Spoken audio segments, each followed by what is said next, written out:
Well, love from love, hope from hope, and peace from peace.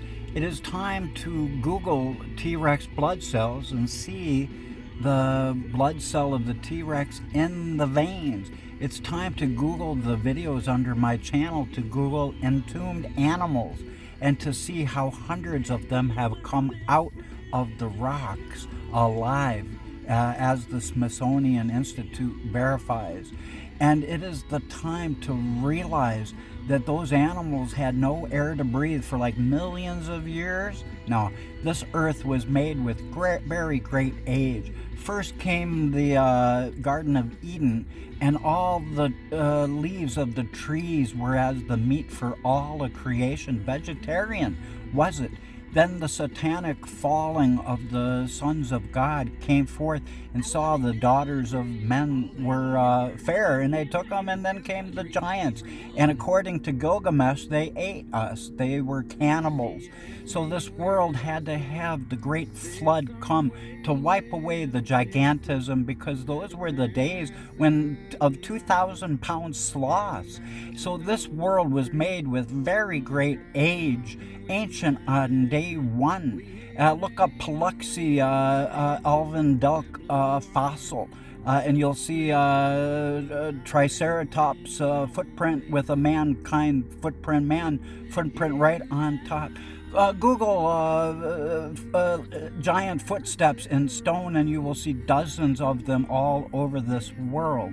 These are the days when the illusion of Charles Darwin comes clear to see. He even fully recanted his theory of evolution. He regretted that it was like a wildfire, that once he let it out, it took over and had a mind of its own.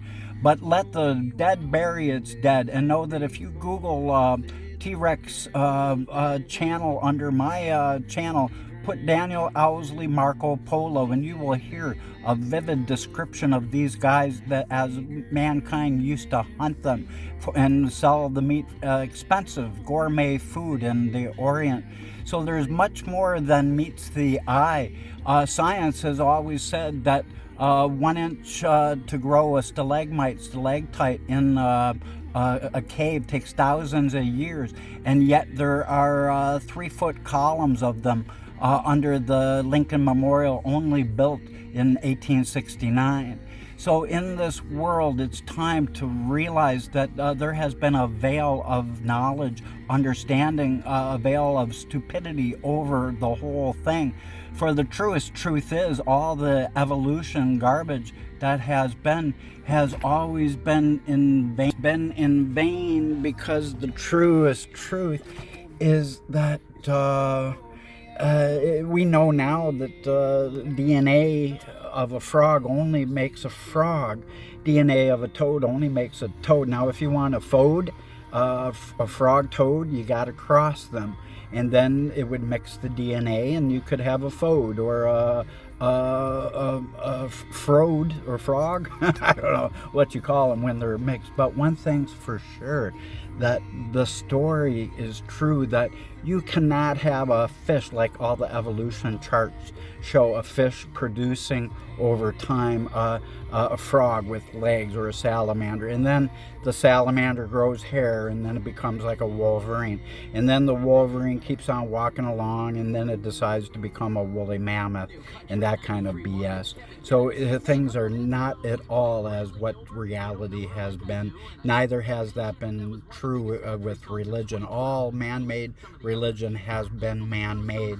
And if you want the truest truths, come to this channel where the Lord is removing the veil of love off all peoples of the earth. So in this hour, love from love, and remember that we must turn things in order to see that which is clear before us, that history has always been goofing up in regards to our beginnings. So in this hour, the Lord wants to pour out his spirit of love over all people by restoring our understanding of the truest truth of what happened at the Garden of Eden and before. So come to my channel where it's all explained away, and it all reverberates and with harmony and goes along with all science that is true.